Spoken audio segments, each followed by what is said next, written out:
Hola, buenas, soy Aarón y en este último vídeo de estructuras de datos vamos a hablar sobre los hashmaps. Los hashmaps son estructuras de datos que intentan garantizar una complejidad constante, amortizada para las búsquedas, inserciones y borrados. De forma que son mejores que los árboles binarios, que a su vez son mejores que las listas enlazadas y los vectores de ocupación variable. Un hashmap se implementa usando diferentes estructuras para garantizar que estas operaciones sean lo menos costosas posible y que sean constantes a ser posible la mayor parte del tiempo. ¿Qué es un hashmap? Un hashmap es una estructura de datos que, como su propio nombre indica, mapea llaves, que vamos a denominar K por su nombre en inglés de key, con valores, vamos a denominar V por su nombre en inglés de value. Las llaves son numeritos positivos, son números enteros positivos, y los valores pueden ser cualquier cosa, realmente, objetos o lo que sea. Las llaves también pueden ser objetos, cadenas de texto, etc., pero se tienen que hashear, se tiene que aplicar una función hash sobre ese objeto para poder obtener un número identificativo. Bueno, vamos a poner una serie de ejemplos.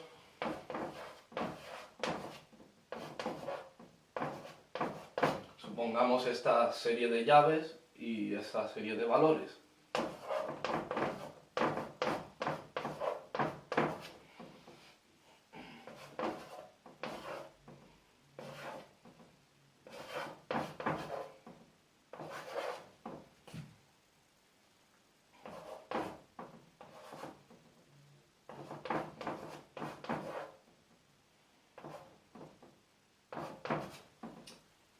Por ejemplo, conociendo las llaves, uno puede insertar el elemento, actualizar el valor del elemento, recuperarlo o borrarlo.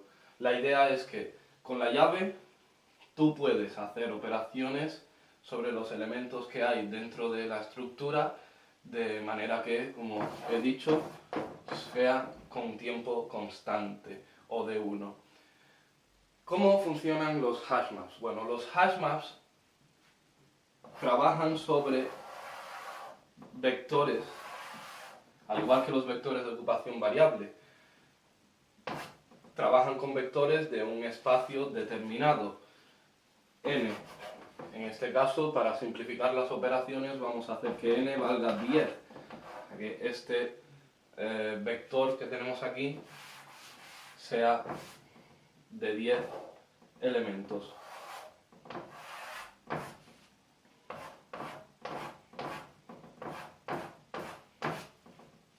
Uno, 2, 3, 4, 5, 6. Vamos a numerarlos.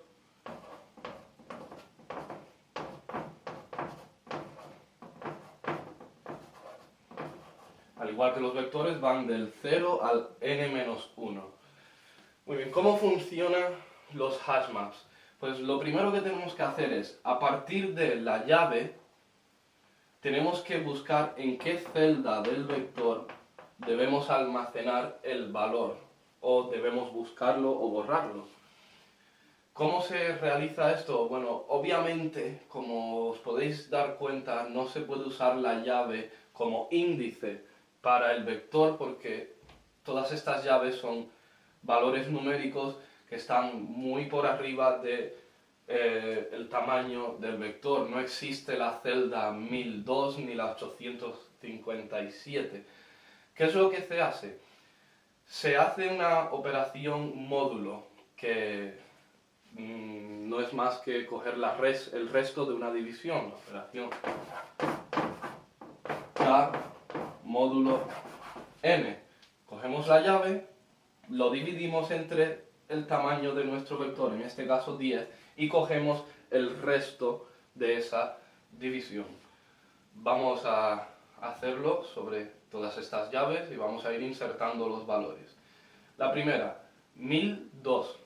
Pues 1002 módulo 10, si dividimos 1002 entre 10 nos queda 100 y de resto 2, por tanto ese resto es lo que nos va a dar el índice donde almacenar el valor. El resto es 2, por tanto el índice es la celda 2, es donde vamos a almacenar el valor 27. Siguiente, 857, módulo 10, tenemos de resto 7, por tanto la celda 7 es donde va a ir el valor menos 2. El siguiente, 5600, módulo 10 nos da 0, por tanto en la celda 0 es donde insertamos el valor 8. Y por último, 7242, módulo 10 nos da de índice 2. Y aquí es donde entramos en un conflicto. En el índice 2 yo debería poder insertar el valor menos 5. Sin embargo, esa celda ya está ocupada, ya hay un elemento ocupando esa celda. Tenemos lo que se denomina colisión de índice de la llave. Obviamente no podemos insertar el menos 5 ahí, tenemos que de alguna forma resolver esa colisión. ¿Cómo podemos resolverla? Hay dos formas, hay dos maneras de resolver esta colisión dependiendo de cómo esté implementado el susodicho hashmap. En el caso de... hay dos formas. Está la resolución de colisiones usando hashing lineal, o por su nombre en inglés, linear hashing, que es básicamente buscar otra celda que esté vacía. Hemos llegado a este punto en el que hay colisión, no puedo insertar este elemento aquí. Lo que hago es buscar una celda que esté en ese momento vacía donde poder insertar el elemento. El cómo buscar esa celda depende también de la implementación interna del hashmap. Muchas estructuras lo que hacen es linealmente recorrer a la derecha o a la izquierda hasta encontrar un hueco vacío. En este caso tenemos hueco en ambos lados, podemos insertar el menos 5 aquí, por ejemplo. Y a la hora de hacer una búsqueda, pues se hace lo mismo. Cuando insertamos elementos, estamos insertando tanto la llave como el valor, de forma que podemos comprobar que efectivamente ese valor pertenece a esa llave. Si yo intento acceder a esta llave de aquí, a este valor usando esta llave, y llego aquí, me encuentro con el 27, pero el 27 tiene una llave que es diferente a esta, por tanto implica que debo buscar en celdas contiguas a esa, o usar cualquier otro método para encontrar celdas vacías. El método de encontrar celdas vacías depende de la implementación, como he dicho. Por ejemplo, en Python lo que se hace es coger y dividir la llave en dos partes. En este caso nos quedaría 72 y 42, y hacemos una operación SOR sobre esa llave para obtener una llave diferente, K', y sobre esa llave diferente volvemos a aplicar la operación módulo n. Bueno, independientemente de cómo lo hagamos, linear hashing, la idea básica es que cuando te encuentras con colisión tienes que buscar espacios, huecos libres dentro de tu estructura de datos donde poder almacenar el dato que está causando la colisión. Sin embargo, hay otra forma de hacerlo. Hay otra forma de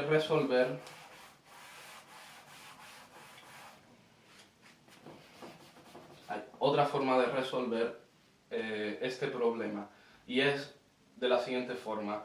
En vez de almacenar datos dentro de las casillas, lo que podemos almacenar es un puntero a otra estructura de datos.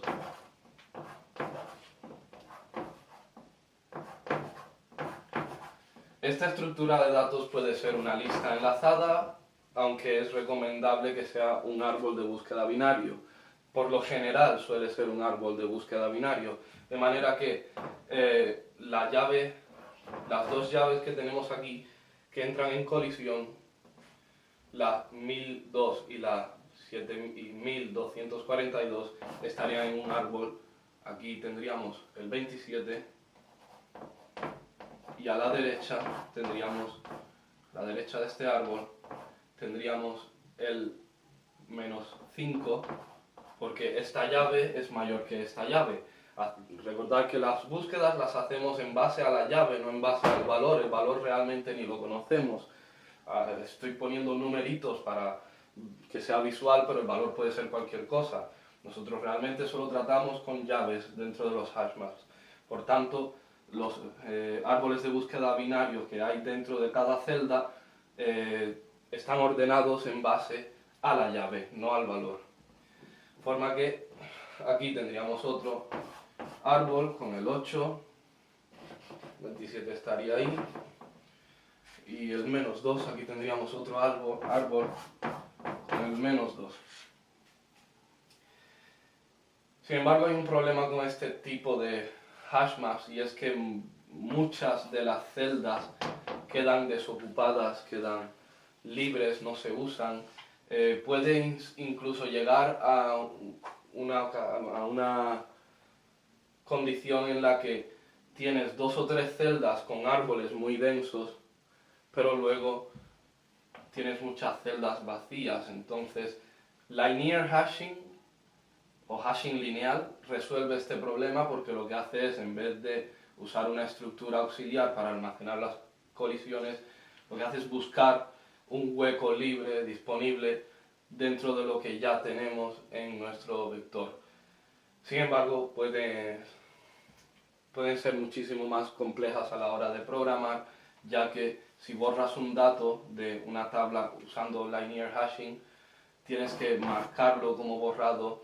Puedes tener muchos huecos borrados y libres, y llegar a encontrar un hueco vacío puede llegar a tener una complejidad muy elevada si está demasiado lejos ese hueco de donde originalmente querías insertar el dato, o si tu segunda forma de calcular una nueva llave K' no es lo suficientemente buena, pues entonces acabarías iterando sobre muchas partes aleatorias de tu estructura sin encontrar absolutamente nada.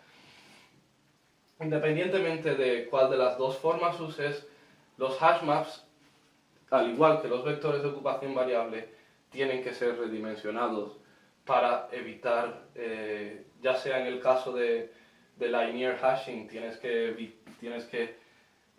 te puede llenar la estructura, puedes llegar a no tener más hueco donde almacenar los datos, por tanto debes crear un vector más grande. Y en el caso del uso de estructura de datos auxiliares, lo que quieres evitar es que haya muchos datos, hayan estructuras con demasiados datos, y quieres dispersarlos de una manera mucho más sencilla, más rápida y con menos coste. Bueno,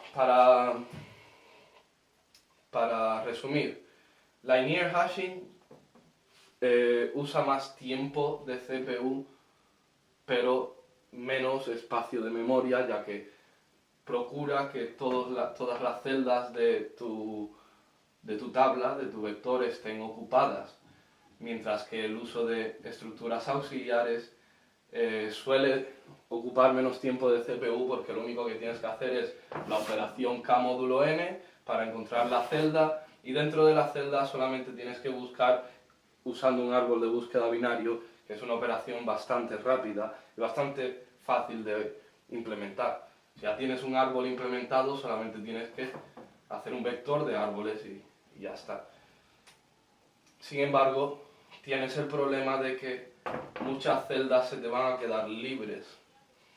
Está claro que aquí hemos puesto muy pocos valores, por tanto es complicado que podamos llenar la celda y podamos crear más árboles, pero os podéis hacer una idea, que muchas celdas quedan vacías. Puedes llegar a tener celdas con muchísimos datos y otras con muy pocos, y en definitiva las operaciones pueden llegar a ser costosas dependiendo de la llave y dependiendo de cómo esté distribuido los hashes de los objetos.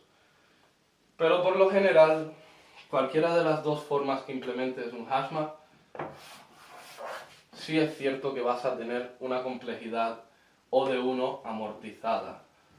Por tanto, son estructuras bastante rápidas, bastante eficientes y muy buenas y muy usadas en casi cualquier aspecto del software y en casi cualquier programa informático.